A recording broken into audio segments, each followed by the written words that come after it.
ម៉ែលាចាលោកទៅ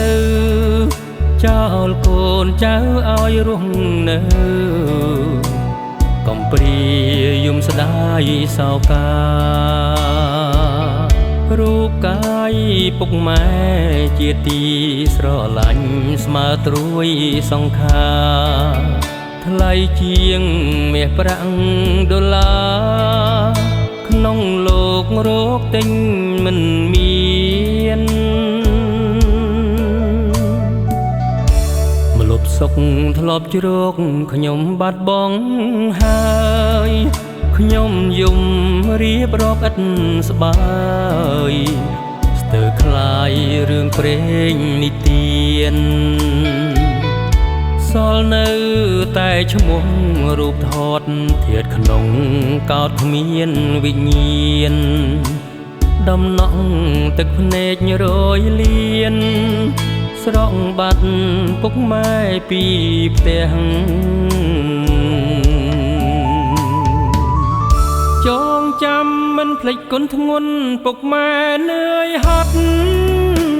ចិញ្ចឹមកូនឲ្យធំធាត់មិនខ្លាចលំបាកជំនះខំប្រឹងធ្វើការថ្ងៃក្តៅក្រោមភ្លៀងខ្យល់ផ្គររុនផ្ទះឲ្យតែកូនឆ្អែតក្រពះតស៊ូទោះឈឺឬជីកូនសូមខមា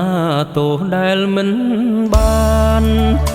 ជូនដំណើរលោកពីប្រានចុងក្រោយមុនពេលបែកគ្នាឃើញតែផ្សែងភ្លើងក្មួលខ្មាញ់តាមឆាតទ្រូងសែនក្រំគ្រីគ្មានអោកាំងថ្ងៃបូជាពុកម៉ែក្នុងនាមកូនច្បងខ្ញុំលេងមានពុកម៉ែហៅនឹងគេទៀតហើយគ្មានរំពឹងទេជួបវិញពុកម៉ែស្នេហ៍ស្នងសង្ឃឹមផលបុណ្យជាតិនេះពុកម៉ែបានធ្វើរាល់ដងមកទ្រទ្រង់ជួយចំឡងផុតកម្មដល់និព្វានអើយ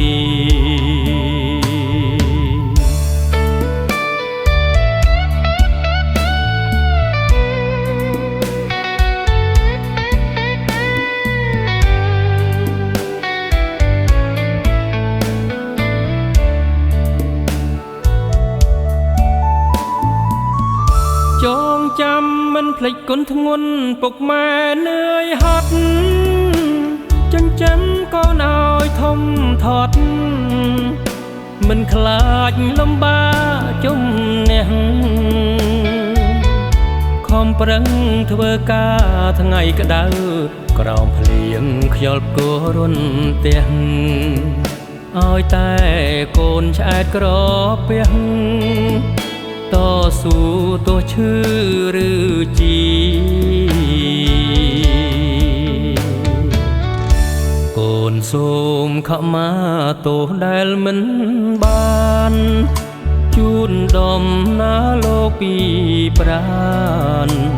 ចុងក្រោយមុនពេលបែកគ្នា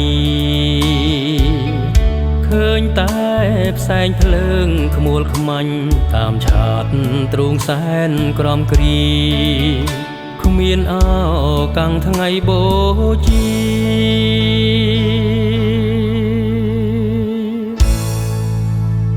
ពុកម៉ែក្នុងនាមកូនច្បង